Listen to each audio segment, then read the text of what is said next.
terkasih di dalam Tuhan, semoga senantiasa diberi kesehatan dan berkat dari Tuhan kita, Yesus Kristus. Bacaan dari kitab 1 Timotius 5 ayat 1-16, Jumat 19 November 2021. Dalam nama Bapa dan Putra dan Roh Kudus. Amin. Tuhan, saat ini kami hendak mendengarkan firman-Mu. Berilah pengetahuan dan bimbinglah hamba-Mu ini, agar apa yang Engkau firmankan dapat bekerja sesuai dengan kehendak-Mu. Amin. Mengenai saudara-saudara seiman, janganlah engkau keras terhadap orang yang tua, melainkan tegurlah dia sebagai bapa. Tegurlah orang-orang muda sebagai saudaramu, perempuan-perempuan tua sebagai ibu, dan perempuan-perempuan muda sebagai adikmu, dengan penuh kemurnian. Hormatilah janda-janda yang benar-benar janda, tetapi jikalau seorang janda mempunyai anak atau cucu, hendaknya mereka itu pertama-tama belajar berbakti kepada kaum keluarganya sendiri dan membalas budi orang tua dan neneknya mereka. Karena itulah yang berkenan kepada Allah. Sedangkan seorang janda yang benar-benar janda, yang ditinggalkan seorang diri, menaruh harapannya kepada Allah dan bertekun dalam permohonan dan doa siang malam. Tetapi seorang janda yang hidup mewah dan berlebih-lebihan, ia sudah mati selagi hidup. Peringatkanlah hal-hal ini juga kepada janda-janda itu agar mereka hidup dengan tidak bercela. Tetapi jika ada seorang yang tidak memelihara sanak saudaranya, apalagi seisi rumahnya, orang itu murtad dan lebih buruk dari orang yang tidak beriman.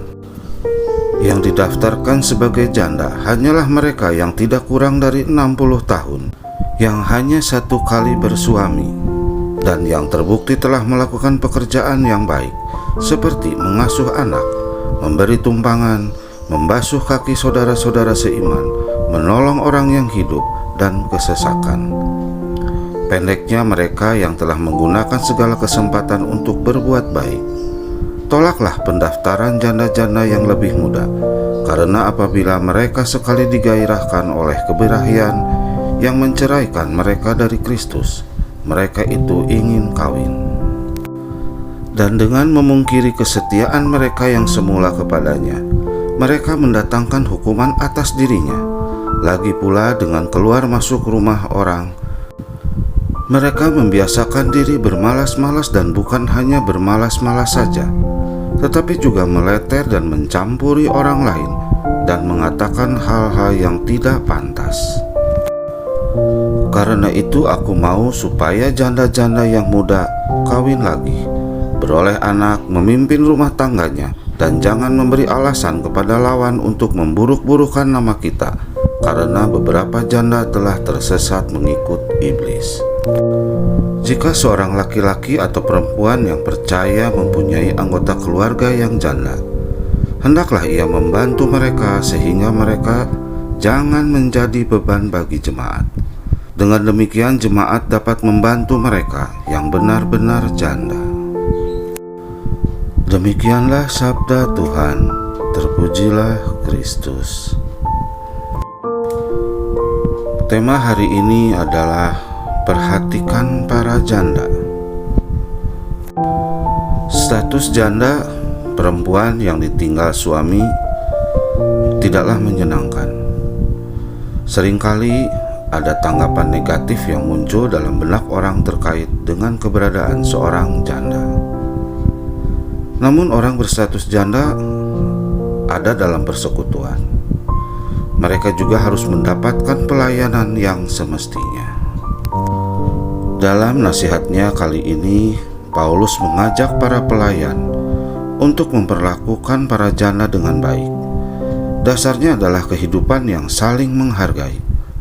Agar dapat melayani para janda secara optimal, Paulus meminta para pemimpin jemaat untuk membuat pendaftaran para janda di dalam persekutuannya.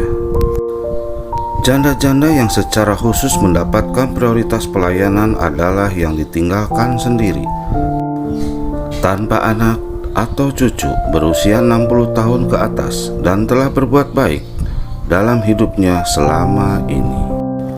Janda yang muda tidak ikut didaftarkan, namun layak juga mendapatkan perhatian dengan cara yang berbeda.